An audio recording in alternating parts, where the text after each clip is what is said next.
I should have known from the moment I saw him that this case would destroy everything I thought I knew about justice, about love, and about myself.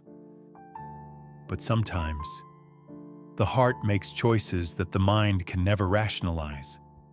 And sometimes, those choices lead you down a path you never thought you'd walk. My name is Detective Sarah Mitchell, and I've spent 12 years of my life hunting criminals, putting them behind bars, believing in a world where right and wrong were painted in black and white. I was wrong about a lot of things, but I was especially wrong about Alexander Reed. It started on a Tuesday morning in October, the kind of morning where the fog hangs low over the city like a gray blanket, muffling sounds and making everything feel otherworldly.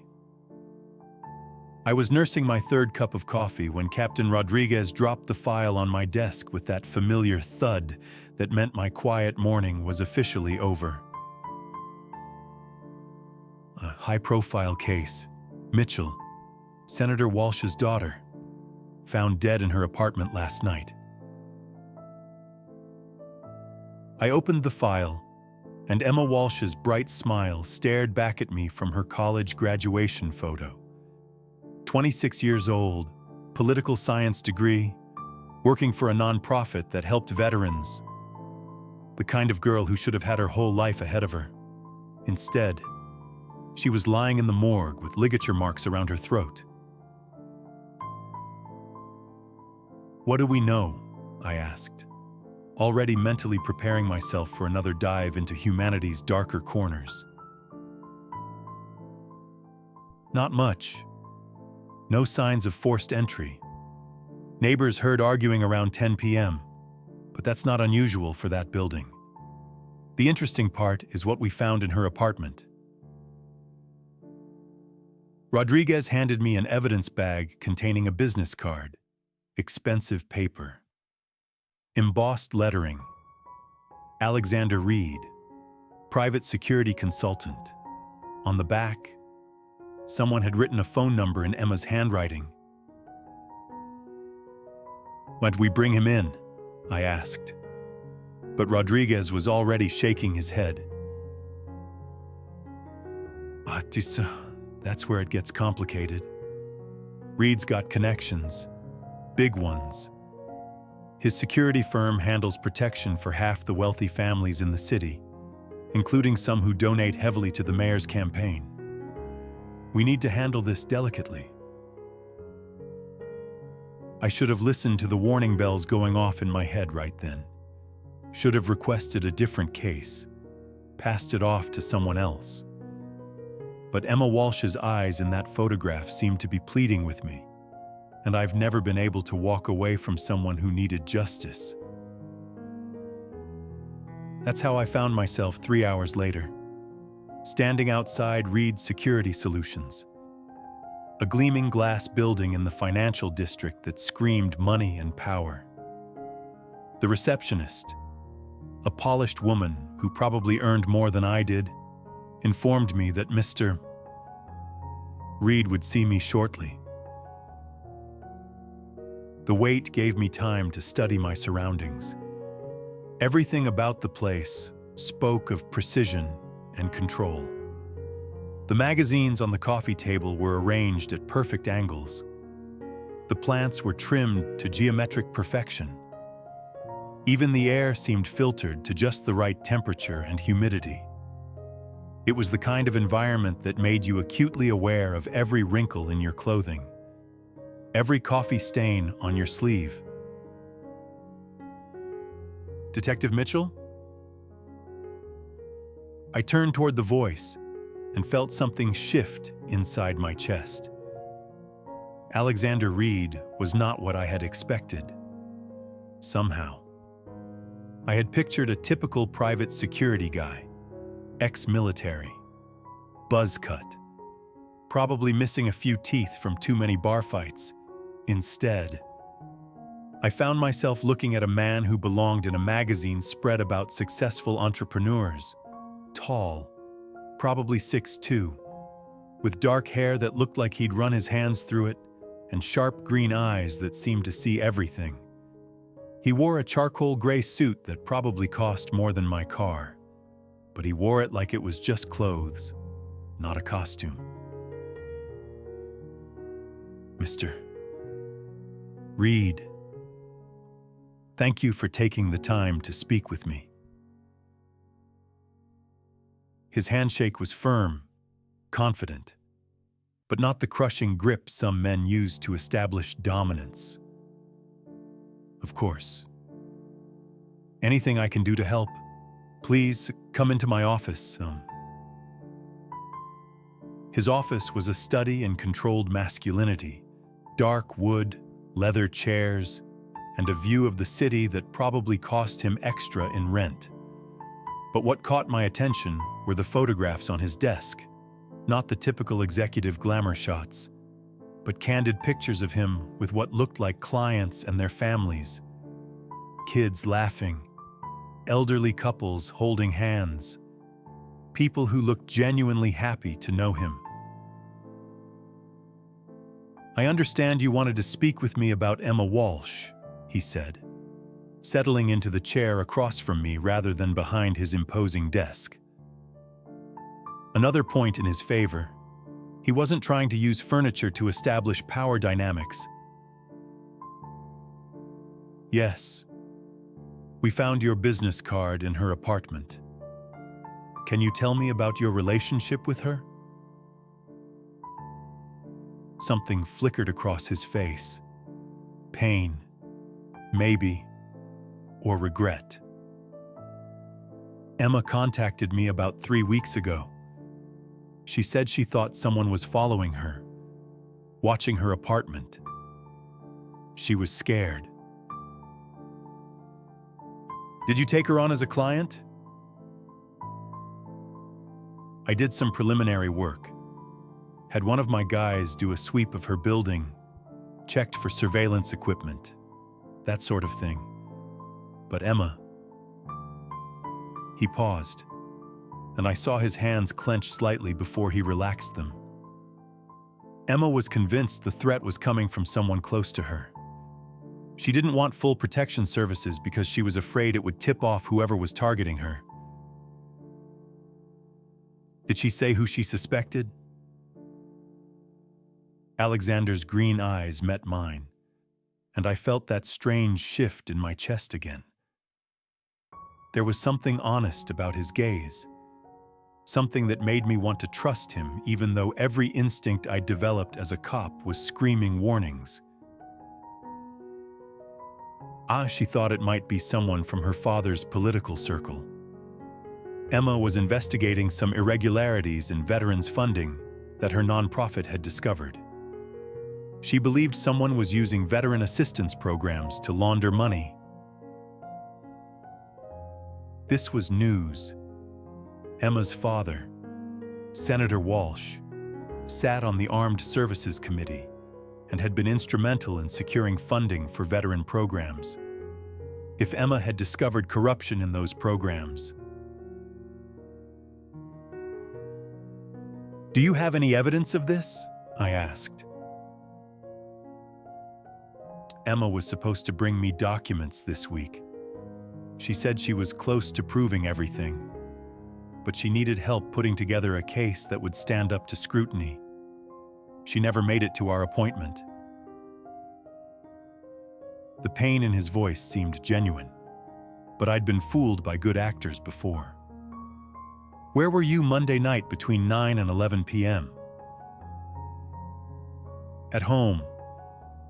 I was working on security assessments for 3 different clients. I can provide you with phone records, computer logs, whatever you need. He answered without hesitation, without the careful thinking that usually accompanies a prepared alibi. Either he was telling the truth, or he was very, very good. I'll need those records, I said, standing to leave. And Mr. Reed, if you think of anything else Emma might have told you, anything that seemed insignificant at the time.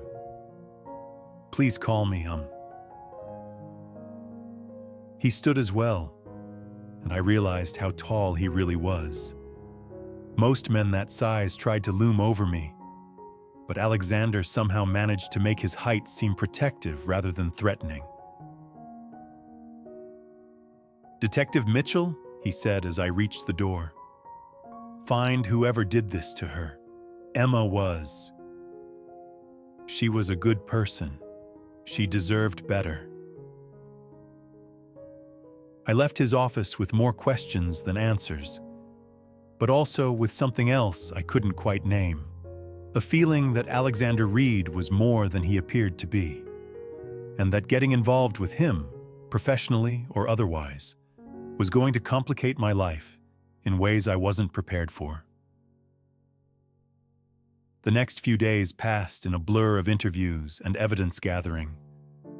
Emma's friends painted a picture of a woman who was passionate about her work, maybe a little too trusting, but certainly not someone who made enemies.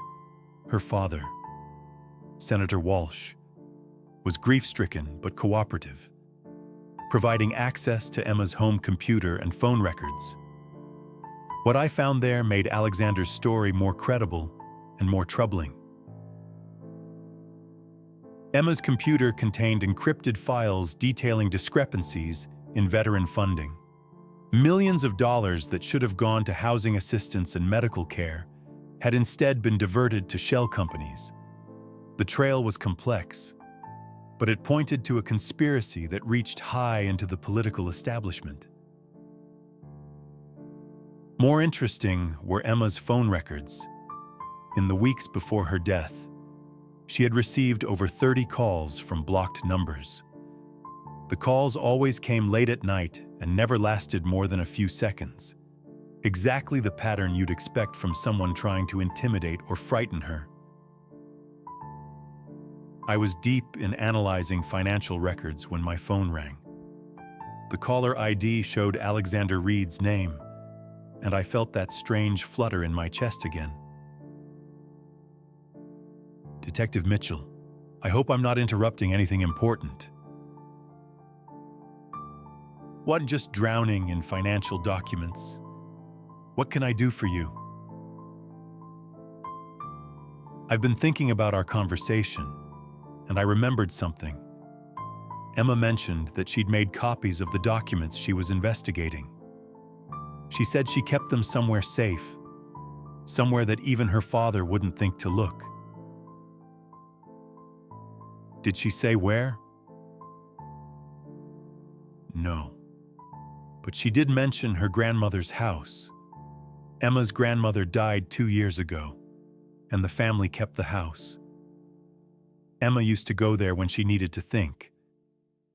It might be worth checking." I felt a surge of excitement. A fresh lead was exactly what this case needed. "Can you give me the address?"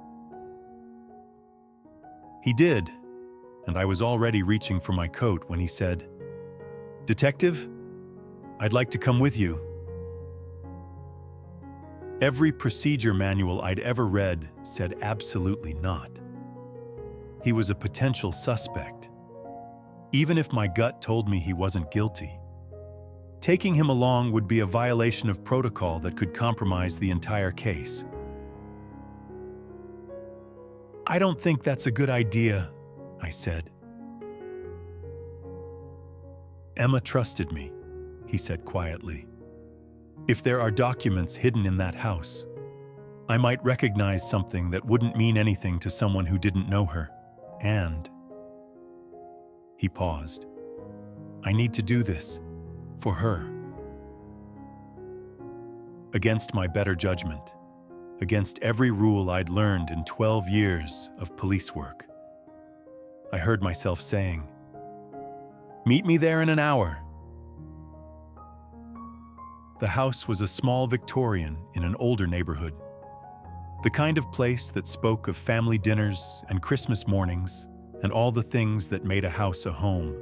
Emma's key, found among her effects. opened the front door to reveal rooms frozen in time. Furniture covered in white sheets, family photographs still hanging on the walls, the lingering scent of lavender and old books. Alexander moved through the house like he'd been there before, which I realized he probably had if he'd been working with Emma for weeks. He led me to a small study lined with bookshelves. When Emma said her grandmother was a teacher, if she hid documents anywhere, it would be here. We searched methodically, pulling books from shelves, checking behind picture frames, looking for any sign that someone had recently disturbed the careful order of the room. It was Alexander who found it, a loose floorboard under the antique desk that revealed a metal box containing 3 flash drives and a handwritten letter. Detective Mitchell. The letter began. If you're reading this, something has happened to me. The information on these drives proves that Senator Harrison Matthews has been using his position on the Armed Services Committee to redirect veteran funding to companies he secretly owns. The money that should have gone to housing and medical care for veterans has instead lined his pockets. I've gathered evidence of over $50 million in fraud over the past 3 years. My father doesn't know about this investigation. I couldn't risk involving him until I was certain of the facts. Please trust Alexander Reed. He's been helping me, and he's one of the few people I'm certain isn't involved in this conspiracy. Emma Walsh. I looked up at Alexander, and for the first time since this case began, I saw vulnerability in his eyes. She knew she was in danger, he said quietly. She knew, and I couldn't protect her. This isn't your fault, I found myself saying, though I wasn't sure when my professional detachment had given way to something more personal. Isn't it? She came to me for help, and she's dead. The grief in his voice was raw, real, and it did something to my carefully maintained professional walls. Before I could stop myself, I reached out and touched his arm. The contact was electric, a jolt of awareness that had nothing to do with the case and everything to do with the man standing in front of me. She trusted you enough to put your name in this letter, I said. That means something. He looked down at my hand on his arm, and when his eyes met mine again, something had changed between us. The air in the small study suddenly felt charged, dangerous, full of possibilities that I knew I shouldn't be considering. Sarah, he said, and the way he said my name made my pulse quicken. There's something else you should know. The use of my first name should have annoyed me, should have prompted me to re-establish professional boundaries. Instead, it sent warmth spreading through my chest. What is it? Senator Matthews doesn't know that Emma had identified him specifically. As far as he knows, she was still investigating but hadn't pinpointed the source of the fraud. That's why I think he had her killed, to stop the investigation before it could proceed further. You think Matthews had Emma murdered? I think Matthews is desperate enough to do whatever it takes to protect himself. $50 million in stolen veteran funds isn't just corruption. It's the kind of scandal that destroys political careers and sends people to federal prison. The weight of what we'd discovered settled over me. This wasn't just a murder case anymore. It was a conspiracy that reached into the highest levels of government, and somehow, I was standing in the middle of it with a man who was either the most honest person I'd ever met or the most accomplished liar.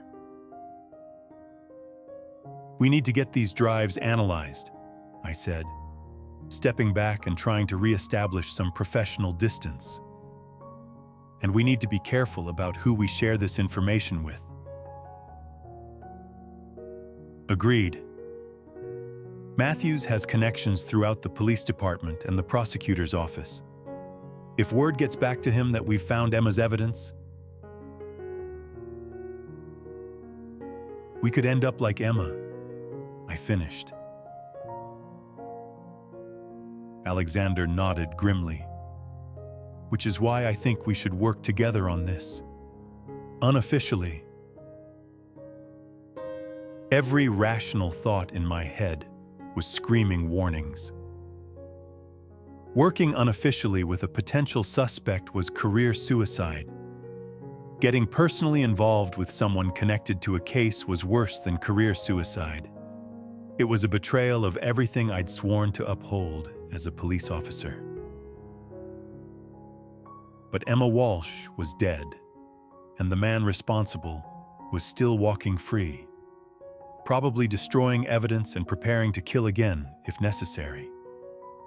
And standing in that dusty study, looking into Alexander Reed's green eyes, I made a choice that would change everything. "Okay," I said, "but we do this my way. And if I find out you're lying to me about anything at all, I will arrest you myself." A smile tugged at the corner of his mouth. The first real smile I'd seen from him. Fair enough. But Sarah? I don't lie. Ever. It's a personal rule that served me well. The way he said it made me believe him, which should have been my first warning that I was already in too deep. Over the next week, Alexander and I developed a routine that felt dangerously natural. We met every evening at different locations, coffee shops, parks, once at a 24-hour diner that served terrible food but excellent privacy, to share information and plan our next moves. The flash drives Emma had hidden contained a treasure trove of evidence: bank records, emails, recorded phone conversations that painted a clear picture of Matthews's scheme. What made our unofficial partnership work was that Alexander had resources I didn't.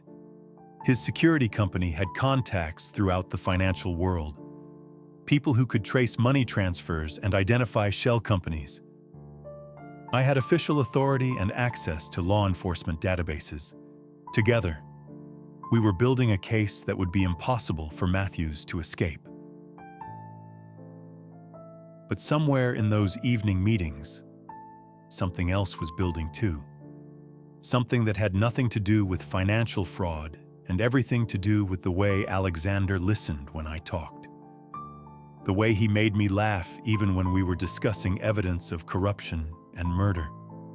The way his eyes lit up when he looked at me, as if I were something precious he'd unexpectedly found. I told myself it was just the intensity of the case, the adrenaline of working outside normal procedures. I told myself that once Matthews was arrested and Emma's killer was brought to justice, whatever was happening between Alexander and me would fade away like morning fog. I was lying to myself, and I knew it. The moment I realized how deep I was falling came on a Thursday evening. We were sitting in Alexander's car outside a restaurant where one of Matthews's associates was meeting with potential investors in his latest shell company. The surveillance was routine, just confirming patterns we'd already identified. But being alone with Alexander in the small space felt intimate in a way that had nothing to do with the case. "Tell me something," I said, needing to break the charged silence between us. Why private security? You don't seem like the typical ex-military, break heads for money type. Alexander was quiet for a moment, his eyes fixed on the restaurant entrance. My sister was murdered when I was 25, he said finally. Home invasion, they said, but I knew better. She'd been receiving threatening calls for weeks because she was about to testify against her ex-boyfriend in a domestic violence case. The police couldn't do anything about the threats. Not enough evidence for a restraining order, they said. My heart clenched. Alexander, I'm sorry. She called me the night before she died, said she was scared, asked if I could come stay with her. I was in the middle of closing a business deal, told her I'd come the next day. His hands tightened on the steering wheel. By the time I got there, she was dead. The pain in his voice was old, but still sharp, and I understood now why he'd taken Emma's case so personally, why he couldn't let her death go unavenged. So you started the security company to protect people the way you couldn't protect your sister. Something like that. I figured if I couldn't save Lisa, maybe I could save someone else's sister, someone else's daughter. The vulnerability in his confession did something to the walls I'd built around my heart. Without thinking, I reached across the car and took his hand. This time, when he looked at me, I didn't pull away. You can't save everyone, I said softly. Trust me, I've tried. Is that what you do? Try to save everyone? It's what gets me up in the morning. The idea that maybe today I'll catch the bad guy. Maybe today I'll bring someone home safe. What happens when you can't? When the bad guy gets away or someone doesn't make it home? I thought about all the cases that had kept me awake at night. All the victims whose faces haunted my dreams. You try to remember that you saved the ones you could, and you get up the next morning and try again. Alexander's thumb traced across my knuckles. A gentle touch that sent electricity shooting up my arm. What about you? Who saves Detective Sarah Mitchell when she needs saving? The question caught me off guard, partly because no one had ever asked it before, and partly because looking into his eyes, I was starting to think I knew the answer. I don't need saving, I said, but my voice came out breathless, unconvincing. Everyone needs saving sometimes, he said. And then he was leaning closer, and I was leaning closer. And the rational part of my brain was screaming warnings that I chose to ignore. His lips were warm, gentle, questioning rather than demanding. The kiss was soft, tentative, as if he were giving me every opportunity to pull away. Instead, I found myself kissing him back, pouring weeks of suppressed attraction and growing feelings into the connection between us. When we finally broke apart, I was trembling, not from fear, but from the intensity of what I was feeling for this man who was supposed to be off limits, who represented everything dangerous about mixing personal feelings with professional duty. "This is a bad idea," I whispered, but I didn't pull away from him. "Probably," he agreed, his forehead resting against mine. "But Sarah, I haven't felt this way about anyone in years, maybe ever. Alexander. I know the timing is terrible. I know this complicates everything. But I also know that life is short and unpredictable, and sometimes you have to take a chance on something good when you find it. Before I could respond, my phone buzzed with a text message. It was from my partner, Detective Ray Gonzalez. Captain wants to see you first thing tomorrow.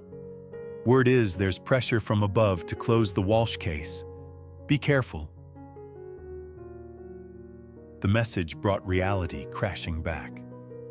While I'd been getting emotionally involved with Alexander, the case that had brought us together was falling apart. Matthews had clearly realized that the investigation was getting too close and was using his political connections to shut it down. "What is it?" Alexander asked, seeing my expression. I showed him the text, and his face went grim. "They're going to bury Emma's murder, aren't they?" "Not if I can help it, but we're running out of time. If the case gets officially closed, continuing to investigate becomes a lot more complicated. And then we need to force Matthews into the open. Make him do something that proves his guilt." The determined look in Alexander's eyes should have worried me. Instead, it made me fall for him a little bit more. "What are you thinking?" I asked. "So Matthews doesn't know we have Emma's evidence. As far as he knows, her investigation died with her. What if we made him think someone else was continuing her work? Someone he'd have to eliminate to stay safe?" "Absolutely not," I said immediately. "You are not using yourself as bait." "Why not? It's a solid plan. We set up a meeting, record him confessing or attempting to pay for another murder, and then we have him. Because bait sometimes gets killed, because I've already lost one person I cared about on this case, and I'm not losing another." The words were out before I realized what I'd said, but Alexander's expression told me he'd heard them clearly. "You care about me," he said, and it wasn't a question. "Yes," I admitted, abandoning any pretense of professional detachment. "I care about you. More than I should. More than is smart. But yes." "Then trust me to do this. Trust me to be careful." "Alexander, no. We'll find another way." But even as I said it, I could see the determination in his eyes that told me he'd already made up his mind, and deep down, I knew he was right. A recorded confession from Matthews was the only way to ensure that Emma's killer faced justice and that other potential whistleblowers would be safe. That night, I lay awake staring at my ceiling and trying to convince myself that what was happening between Alexander and me was just adrenaline, just the intensity of a dangerous situation. But every time I closed my eyes, I saw his face, felt the warmth of his hand in mine, remembered the way he'd looked at me like I was something worth protecting. I was falling in love with a man I'd met during a murder investigation, a man who was about to put himself in mortal danger to catch a killer. It was every mistake I'd sworn I'd never make, all rolled into one impossible situation. But as I finally drifted off to sleep, the last thought in my mind wasn't about professional protocols or career consequences. It was about Alexander's smile and the way he'd said my name and the terrifying, wonderful possibility that for the first time in my life, I'd found someone worth taking a risk for. The next morning brought the confrontation I'd been dreading. Captain Rodriguez called me into his office before I'd even had my first cup of coffee, and his expression told me everything I needed to know. Mitchell, we need to talk about the Walsh case. What about it, Captain? Word from the mayor's office is that we're focusing our investigation in the wrong direction. Apparently, there's no evidence that Senator Matthews had anything to do with Emma Walsh's murder. I felt my temper flare. No evidence, Captain. Emma was investigating Matthews for fraud. She was about to expose a $50 million scheme. That's enough. Mitchell. Rodriguez's voice was sharp, final. The word from above is clear. Matthews is off limits. The family wants us to focus on finding Emma's real killer. Matthews is Emma's real killer. Marf, prove it. With evidence that will stand up in court. Not conspiracy theories and financial speculation. I stared at my captain, a man I'd respected for 12 years, and realized that Matthews's reach was longer than we'd anticipated. The pressure to drop the investigation wasn't just political convenience. It was corruption, plain and simple. What if I refuse? I asked. Rodriguez's expression softened slightly. Then you'll be off the case. Maybe permanently. Sarah, I know you think you're right about this, but sometimes the bigger picture is more complicated than what we can see from our level. The bigger picture? Captain, a woman is dead. Someone murdered her to cover up a crime. And you want me to walk away because it might make some politician uncomfortable. I want you to be smart about your career.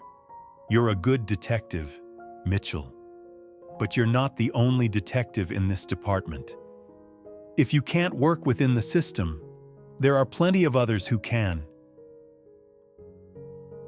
The threat was clear, and I understood that continuing to push would mean the end of my career. But as I looked at Captain Rodriguez, all I could think about was Emma Walsh's bright smile in her graduation photo, and Alexander's pain when he talked about not being able to save her. I need to think about this, I said finally. Think fast. The case review board meets this afternoon. I need your recommendation on whether to close the case or pursue other leads. I left Rodriguez's office feeling like I was standing at a crossroads that would define the rest of my life.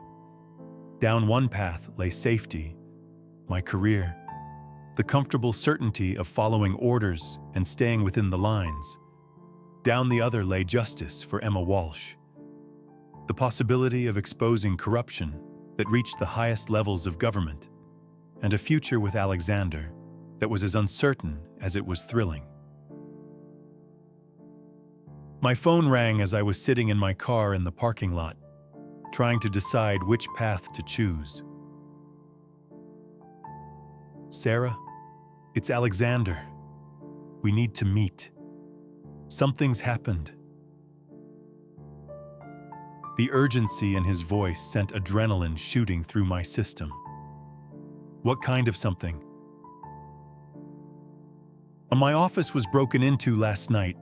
They took my computers, But more importantly, they left something behind, a message. What kind of message? The kind that makes it clear Matthews knows we're onto him, and the kind that suggests we're running out of time. 30 minutes later, I was standing in Alexander's office, looking at a scene that made my blood run cold. The break-in had been methodical, professional. File cabinets had been rifled through with surgical precision. Computers removed without damaging surrounding equipment. But on Alexander's desk, written in red ink on his own letterhead, was a message that left no doubt about the intruder's intentions. Stop looking into things that don't concern you, or you'll end up like the Walsh girl. They're not even trying to be subtle anymore, I said, photographing the note with my phone. Which means they're getting desperate, and desperate people make mistakes.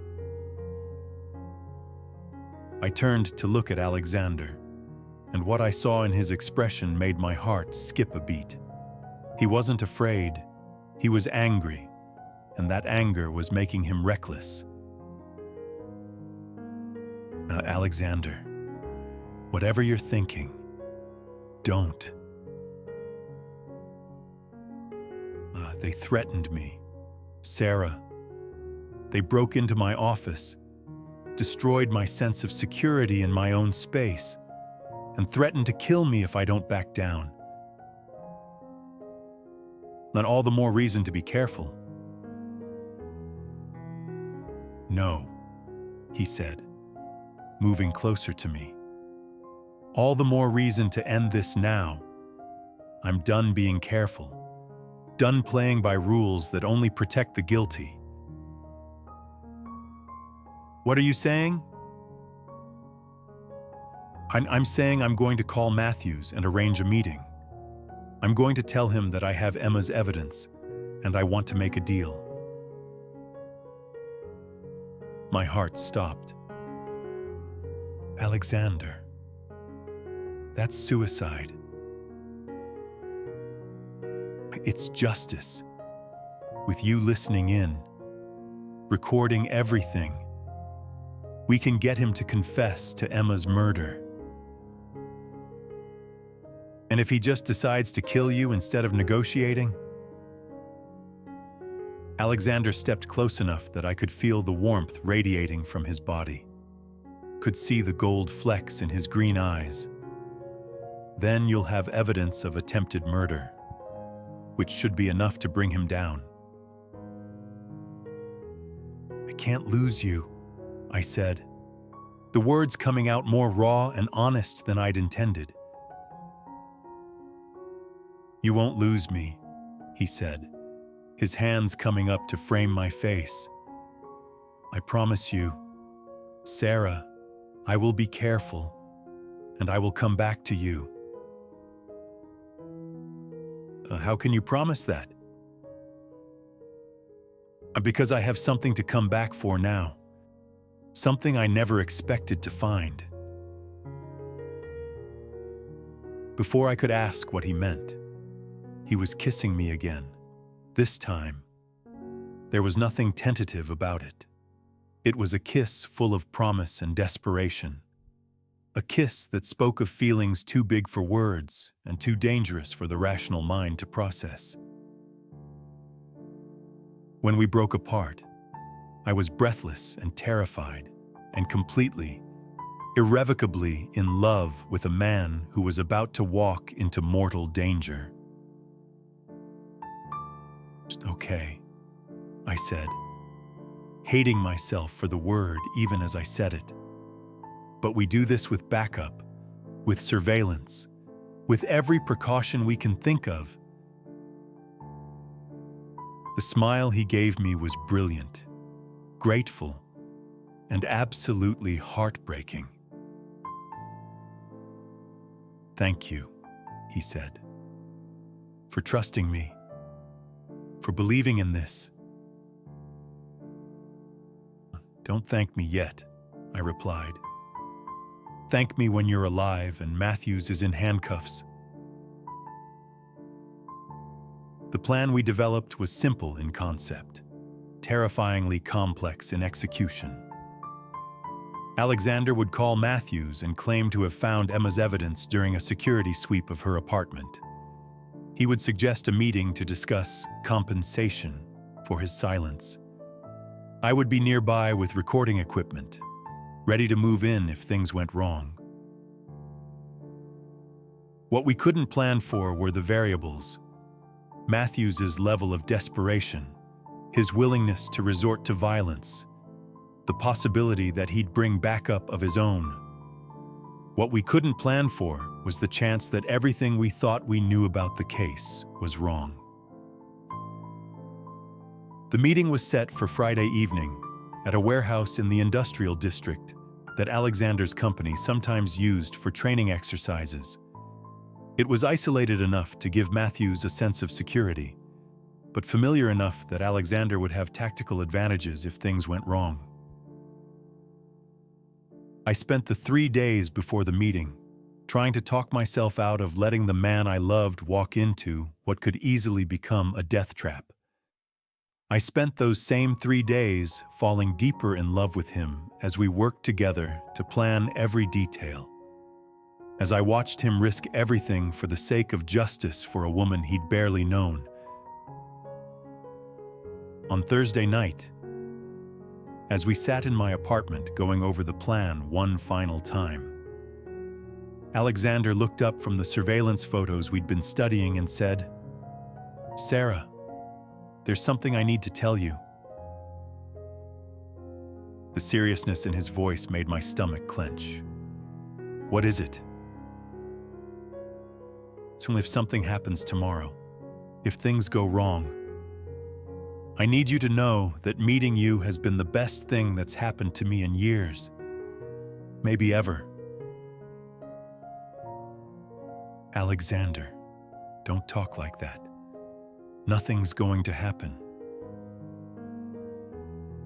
"I hope you're right, but if I'm wrong, if Matthews is more dangerous than we think, I want you to know that what I feel for you is real. It's not just the intensity of the case or the adrenaline of the investigation. It's you. It's the way you listen when I talk, the way you fight for what's right, even when it costs you. It's the way you make me want to be a better man." I felt tears prick at my eyes. "You're already a good man. You're the best man I've ever known." "Ma, then why won't you say it?" he asked gently. "Say what?" "That you love me. Because I love you. Sarah, I love you. And I need to hear you say it before I walk into that warehouse tomorrow." The words hung between us, a confession and a challenge and a plea all wrapped together. I could have deflected, could have insisted that we wait until after the case was over to discuss our feelings. I could have protected myself by maintaining emotional distance. Instead, I chose honesty. "I love you too," I said, and felt something inside my chest break open with the admission. "I love you, and I'm terrified that I'm going to lose you before I've even really had you." Alexander crossed the room in 2 strides and pulled me into his arms. This time, when he kissed me, it was with the desperation of 2 people who might not get another chance. When we broke apart, we were both breathing hard. "Come to bed with me," he said, and it wasn't a question. I should have said no, should have maintained professional boundaries, should have kept my emotional distance until the case was resolved. Instead, I took his hand and led him to my bedroom, where we spent the night making love with the intensity of people who knew that morning might bring an ending to everything we'd found together. Friday evening came too quickly, and not quickly enough. I was positioned in a van outside the warehouse, wearing headphones that would let me hear everything Alexander said through the wire he was wearing. My backup, Detective Gonzalez, who I'd finally brought into our investigation, was stationed at the building's rear entrance. At exactly 7 o'clock, Alexander walked into the warehouse. At 7:03, Senator Harrison Matthews arrived. "Mr. Reed." Matthews's voice came through clearly on the wire. "I have to say, your phone call was quite a surprise." "I'm sure it was, Senator. But I think you'll find what I have to offer is worth your time." "Jacques, you mentioned something about evidence. Evidence concerning my supposed involvement in some conspiracy." I could hear the careful control in Matthews's voice, the way he was trying to make it sound like he had no idea what Alexander was talking about. "Emma Walsh was very thorough in her investigation," Alexander said. "Bank records, email communications, recorded phone calls. She documented everything." To Emma Walsh was a troubled young woman who died in a tragic home invasion. I fail to see what that has to do with me. Come on, Senator. We both know Emma wasn't killed in a home invasion. We both know she was murdered because she was about to expose your fraud scheme. There was a long pause, and I found myself holding my breath, waiting for Matthews's response. "That's a serious accusation, Mr. Reed. Do you have any proof of these claims?" "I have everything Emma collected. Financial records showing how you diverted veteran funding to shell companies you own. Recordings of phone calls where you discussed eliminating the Walsh problem. Everything." "And what exactly do you want in exchange for this supposed evidence?" Here it was, the moment that would make or break our case. If Alexander could get Matthews to offer money for the evidence, or better yet, get him to confess to Emma's murder, we'd have him. "I want compensation for my time and trouble, and I want assurance that my own investigation ends here. I have no interest in politics, Senator. I just want to be paid for my services and left alone." "How much compensation are we talking about?" $5 million. Cash. In exchange, you get all the evidence Emma collected, and I disappear. You never hear from me again." Another long pause. Then Matthews laughed, a cold, calculating sound that made my skin crawl. "Mr. Reed, you're either very brave or very stupid. Did you really think you could blackmail me?" "I think you have more to lose than I do," Alexander replied, and I could hear the tension in his voice despite his apparent calm. "Do I? Let me tell you what I think happened here. I think you killed Emma Walsh yourself, probably for the same evidence you're now trying to sell to me. I think you're a desperate man trying to cash in on a young woman's death." My blood ran cold. Matthews was trying to turn the tables, trying to make Alexander look like the guilty party. That's an interesting theory, Alexander said. But it doesn't explain the phone calls you made to Emma before her death. The ones where you threatened her if she didn't stop her investigation. I never made any such calls. No? Then you won't mind if I share the recordings I have with the police. What recordings? The ones Emma made of your threatening phone calls. The ones where you explicitly told her to stop digging into veteran funding, or she'd end up like other people who'd gotten in your way. I frowned. We didn't have any recordings of phone calls between Matthews and Emma. Alexander was bluffing, trying to get Matthews to confess to something we couldn't actually prove. You're lying, Matthews said, but there was uncertainty in his voice now. Am I? Emma was very careful about documenting everything. She knew she was in danger, so she recorded every threatening call, every suspicious contact, including the one where you told her exactly how you were going to kill her. But that's impossible. I never... Matthews stopped himself, but it was too late. You never what? Senator? Never called her? Never threatened her? Or never told her how you were going to kill her?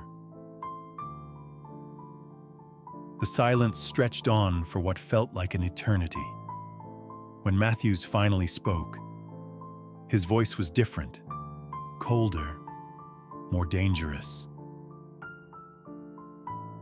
You know what your problem is. Reed, you're too smart for your own good, just like Emma Walsh. Is that what you told yourself when you had her killed? I didn't have her killed. I killed her myself. The confession hit me like a physical blow. We had him. Matthews had just admitted to murder on a recording that would hold up in any court. But my relief was short-lived, because Matthews wasn't finished talking. And now I'm going to kill you too. But first, I want to know who else knows about this meeting. Who else have you told about Emma's supposed evidence? Nobody, Alexander said, but I could hear the lie in his voice. I don't believe you. You wouldn't come here alone without backup. So here's what's going to happen. You're going to call whoever is listening in on this conversation and tell them to come inside, all of them. Or I'm going to start shooting, and we'll see how brave your friends are when you're bleeding out on this warehouse floor. My heart stopped. Somehow. Matthews had figured out that Alexander was wearing a wire. Somehow. He knew we were there. I don't know what you're talking about, Alexander said. The sound of a gunshot came through the wire, followed by Alexander's sharp intake of breath. That was a warning shot, Matthews said calmly. The next one goes into your leg, then your other leg. Then we start on more vital areas. Your friends have 30 seconds to show themselves, or we find out how much blood you can lose before you pass out. I was already moving, stripping off my headphones and checking my weapon. Gonzalez's voice crackled through my radio. Mitchell, what's the plan? The plan had gone out the window the moment Matthews pulled a gun. Now we were in damage control mode, trying to keep Alexander alive and capture a murderer who was clearly prepared to kill again. I'm going in the front, I said into my radio. You take the back and call for backup. We need this building surrounded. Sarah, wait. But I was already running toward the warehouse, my heart pounding with fear for Alexander and rage at myself for letting him walk into this trap. Every step felt like it took forever. Every second that passed was another second that Matthews could decide to pull the trigger. I reached the warehouse door and paused, trying to control my breathing and my panic. I could hear voices inside, but I couldn't make out words. Alexander was still alive. That was all that mattered right now. I eased the door open and slipped inside, moving as quietly as possible through the shadows at the edge of the warehouse. The main floor was lit by overhead lights that created pools of brightness, separated by areas of deep shadow. In the center of the space, I could see Alexander standing with his hands raised. Matthews stood about 10 feet away, pointing a pistol at Alexander's chest. I'm getting impatient. Reed, Matthews was saying, your friends seem to value your life less than I thought they would. Maybe because I don't have any friends here. Alexander replied, maybe because I came alone, just like I said. Or maybe they're just cowards, in which case, I suppose you're expendable. Matthews raised his gun, and I knew I was out of time. Moving from the shadows, I aimed my weapon at the senator and shouted, "Police! Drop your weapon!" Matthews spun toward me, but his gun remained pointed at Alexander. Detective Mitchell, I presume? How nice of you to join us. Drop the gun. Matthews, it's over. We have your confession on tape. Do you? And what exactly did I confess to? Murder. Emma Walsh's murder, which you just admitted to committing. Matthews smiled, and the expression was cold enough to freeze blood. Did I? Or did I simply agree with Mr. Reed's suggestion that Emma Walsh was murdered? Sometimes conversations can be misinterpreted, especially when taken out of context. I felt a chill of realization. Matthews was a politician, a man who'd spent decades learning how to talk around the truth. Even his confession might not be as clear-cut as it had seemed in the moment. You said you killed her yourself, I pressed.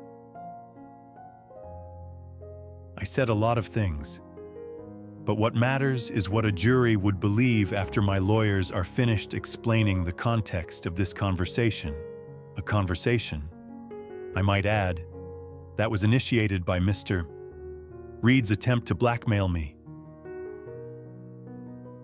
You're still holding a gun on an unarmed man. Self-defense. Mr. Reed called me here under false pretenses, threatened me with fabricated evidence, and demanded money. When I refused, he became violent. I feared for my life. The man was rewriting history, even as it happened, creating a narrative that would let him escape justice even after confessing to murder. And the worst part was, it might work. A skilled defense attorney could create enough reasonable doubt to get Matthews acquitted, especially given his political connections. Put the gun down, I said again. We can discuss this rationally. I don't think so. You see, Detective, The problem with your investigation is that it's based on the testimony of a dead woman and a man who's about to be revealed as her killer. What are you talking about? Mr. Reed here has been very clever. He killed Emma Walsh when she refused to pay him for his protection services, then tried to blame her murder on me using fabricated evidence. When that didn't work, he decided to try blackmail instead. I looked at Alexander, who was staring at Matthews with a mixture of rage and disbelief. That's insane. You know it's not true. Do I? Or am I looking at a man desperate enough to commit murder for money? The terrible thing was, I could see how Matthews' story would play to a jury. Alexander was a private security consultant who'd had access to Emma Walsh's apartment. He'd been the one to find the evidence that implicated Matthews. And now he was attempting to blackmail a sitting senator. You killed Emma Walsh, I said, trying to keep my voice steady. We know you did. So prove it, with evidence that doesn't come from the man who's trying to frame me. Matthews was right, and we all knew it. Without Alexander's testimony, we had financial records that suggested fraud, but no direct link to murder. We had Emma's letter, but that could be dismissed as the paranoid ramblings of a woman who was already dead. But the phone calls, I said, grasping for something solid. Emma received threatening calls from blocked numbers, which could have come from anyone, including Mr. Reed. I felt the case slipping away from us, felt justice for Emma Walsh disappearing into a maze of legal technicalities and political maneuvering. And in the center of it all stood Alexander, still facing down the barrel of Matthews's gun. None of this matters, I said, my desperation making my voice sharp. You're still committing assault with a deadly weapon. Put the gun down. I'm protecting myself from a killer, Matthews replied calmly. When my security team arrives, they'll find me defending myself against two people who've been harassing me for weeks. Your security team? Matthews's smile widened. Did you think I came here alone? Did you think I was stupid enough to meet with a blackmailer without backup? As if summoned by his words, I heard the sound of vehicles outside the warehouse. Multiple vehicles, arriving fast and with purpose. Matthews had played us from the beginning, had known exactly what we were planning and had prepared accordingly. You set us up, Alexander said, and for the first time since I'd known him, he sounded defeated. And I protected myself, just like I protected myself when Emma Walsh became a problem. The warehouse doors burst open, and armed men in tactical gear flooded into the space. But something was wrong. They weren't wearing the kind of equipment I'd expect from a private security team. Their gear was military grade, their movements too precise for civilian contractors. Federal agents, one of them shouted. Everyone drop your weapons. I looked around in confusion, trying to process what was happening. FBI agents were surrounding us, weapons drawn, shouting commands that seemed to be directed at all of us equally. Detective Mitchell, lower your weapon. The command came from a tall woman with short gray hair who carried herself with the kind of authority that suggested she was in charge. I slowly lowered my pistol, my mind racing to understand what was happening. Agent.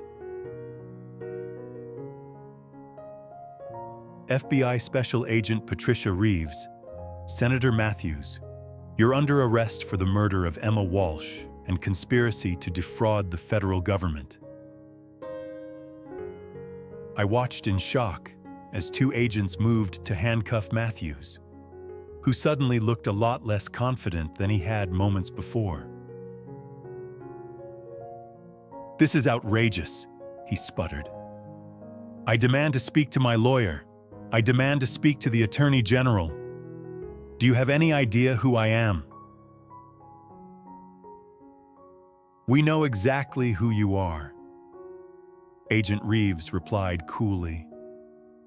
"We also know about the $50 million in veteran funding you've stolen, the shell companies you've created, and the murder you committed to cover it up." As Matthews was led away, still protesting his innocence, Agent Reeves turned to Alexander and me. "Mr. Reed, Detective Mitchell, we need to talk." Over the next hour, Agent Reeves explained how the FBI had been conducting their own investigation into Matthews's activities for months. Emma Walsh's murder had been the final piece of evidence they needed, but they'd been struggling to build a case that would stand up in court.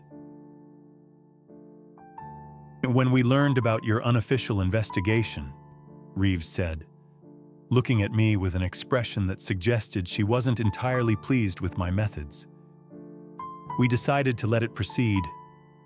We needed Matthews to incriminate himself, and your operation gave us the perfect opportunity. You used us as bait," I said, feeling a mixture of anger and relief.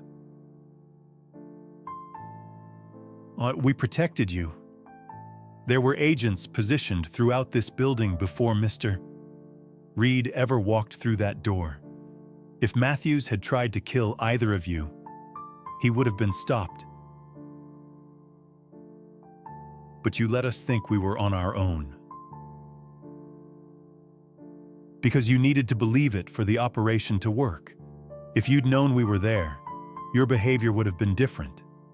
Matthews would have sensed something was wrong." I looked at Alexander, who was sitting quietly in a chair, processing everything that had happened. "And the confession? Will it hold up in court?" "Auditico contanto." Combined with the financial evidence and witness testimony. Absolutely. Matthews is going to spend the rest of his life in federal prison. As the FBI agents finished processing the scene and collecting evidence, I found myself alone with Alexander for the first time since the night before. We stood in the empty warehouse, surrounded by the detritus of a case that had consumed our lives for weeks. "How do you feel?" I asked him. "Like I've been run over by a truck," he said, managing a tired smile. "But also like Emma can rest in peace now. Matthews will pay for what he did to her." "And us? What happens to us now?" Alexander stepped closer, and I saw something in his eyes that made my heart skip a beat. "That depends. Do you still love me when I'm not a suspect in a murder case?" I laughed, surprised that I could find humor in anything after what we'd just been through. "I think I love you more. You risked everything to get justice for Emma. You were willing to die to do the right thing. And you were willing to risk your career to help me, even when it meant breaking rules you'd followed your whole life. So where does that leave us?" I think it leaves us with a chance to find out what we are when we're not investigating murders and dodging corrupt politicians. Alexander pulled me into his arms, and for the first time in weeks, I felt safe. Not just physically safe, but emotionally safe. Like I'd found someone who understood who I was and loved me anyway. There's just one thing, I said, looking up at him. What's that? Next time you want to meet a murder suspect in an abandoned warehouse, we're having a very long discussion about safety protocols first. Alexander laughed, the sound echoing through the empty building. Deal. But maybe next time we can skip the murder suspects altogether and just go straight to dinner and a movie. That sounds perfect, I said, and meant it.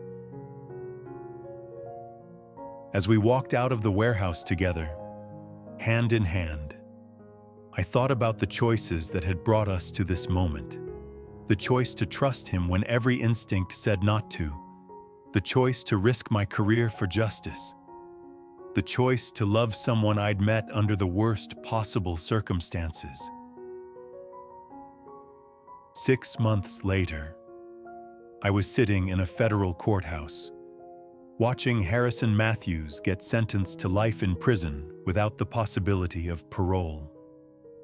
Emma Walsh's parents were in the front row, holding hands and crying tears that were equal parts grief and relief. Justice had finally been served. Alexander sat beside me, his hand warm in mine, and I marveled at how much had changed since that foggy October morning when Captain Rodriguez had dropped Emma's case file on my desk. I'd started that investigation as a detective hunting a killer. I'd ended it as a woman who'd found love in the most unlikely place. The case had changed both of us. Alexander had sold his security company and started a nonprofit organization that provided protection services for whistleblowers and corruption victims. I'd been promoted to detective sergeant and assigned to a federal task force investigating public corruption. But more than our careers had changed, we'd both learned that sometimes the most important choices we make are the ones that seem the most dangerous at the time. Sometimes taking a risk on love, on trust, on doing the right thing even when it costs us, leads us to exactly where we're supposed to be. As we left the courthouse that day, walking into the sunshine of a clear spring morning, Alexander stopped and turned to me. Sarah, there's something I've been meaning to ask you. What is it? He reached into his jacket pocket and pulled out a small velvet box, and my heart stopped beating for what felt like a full minute. I know this might seem fast, he said, dropping to one knee right there on the courthouse steps. I know we met under impossible circumstances and fell in love in the middle of a murder investigation. But I also know that I want to spend the rest of my life with the woman who was brave enough to risk everything for justice, who was willing to trust me when she had every reason not to.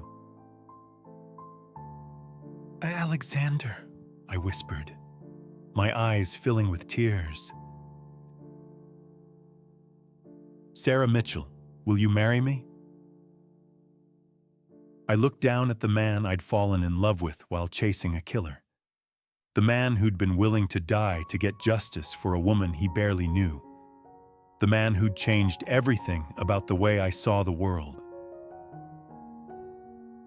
Yes, I said, my voice thick with emotion. Yes, absolutely yes. As Alexander slipped the ring onto my finger and stood to kiss me.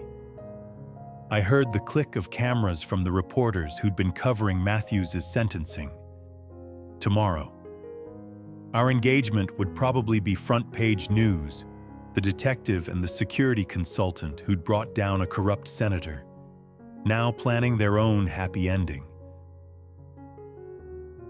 But standing there in Alexander's arms, surrounded by the chaos of a world that suddenly seemed full of possibility, I didn't care about the reporters or the headlines or the complications that loving someone in the public eye might bring.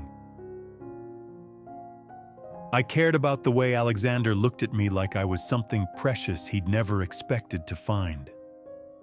I cared about the way he made me laugh even when we were discussing the darkest aspects of human nature. I cared about the way he'd risk everything for justice, for truth, for love. As we walked away from the courthouse that day, hand in hand, ring sparkling on my finger, I thought about Emma Walsh and the investigation that had brought us together. In trying to get justice for her, we'd found something neither of us had been looking for, a love that was worth every risk we'd taken, every rule we'd broken, every moment of fear we'd endured. Sometimes the most dangerous cases lead to the most unexpected outcomes. Sometimes the person you least expect to trust becomes the person you can't imagine living without. And sometimes, in the middle of investigating the worst that humanity has to offer, you find the best thing that's ever happened to you. The case of Emma Walsh was closed, her killer behind bars, justice served. But the story of Alexander and Sarah, that was just beginning. And as we drove away from the courthouse, planning a future neither of us had dared to dream of when this all started, I realized that sometimes the most important investigations we conduct are the ones that help us discover who we really are and who we're meant to be with. Love had found us in the darkness of murder and corruption, had grown in the shadows of danger and deception, and had emerged stronger than either of us had thought possible. It wasn't the kind of love story anyone would choose to write, but it was ours, and that made it perfect. After all, the best love stories aren't the ones where everything goes according to plan. They're the ones where two people find each other against all odds, in spite of all obstacles, and choose to build something beautiful out of the chaos life has thrown at them. And as we faced an uncertain but promising future together, I knew that whatever challenges lay ahead, we'd face them the same way we'd faced everything else, together, with trust, with courage, and with the kind of love that's strong enough to survive anything the world might try to throw at us.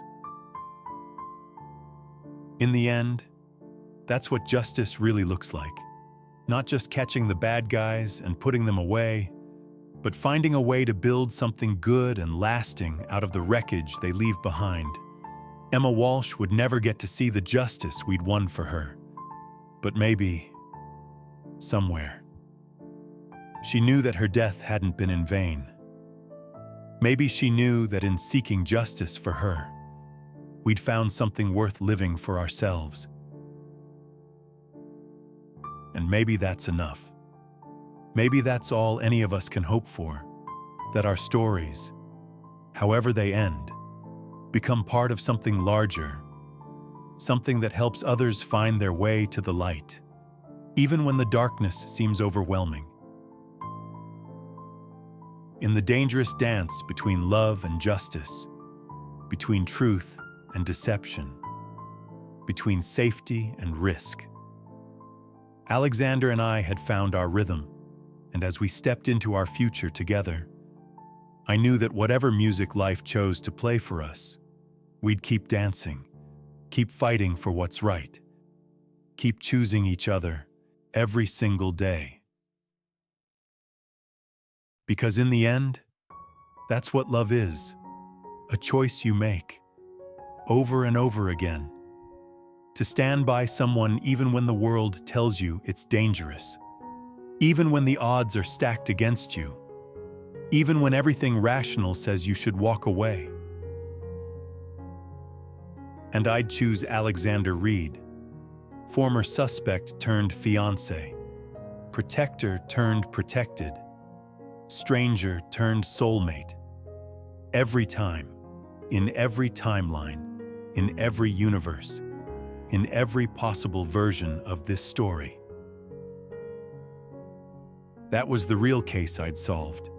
Not just who killed Emma Walsh, but who I was meant to spend my life with. And unlike most cases, this one had a happy ending. But the best part? This wasn't really an ending at all. It was a beginning. The beginning of a love story that started with danger and ended with hope. That proved sometimes the most beautiful things in life come from the most unexpected places.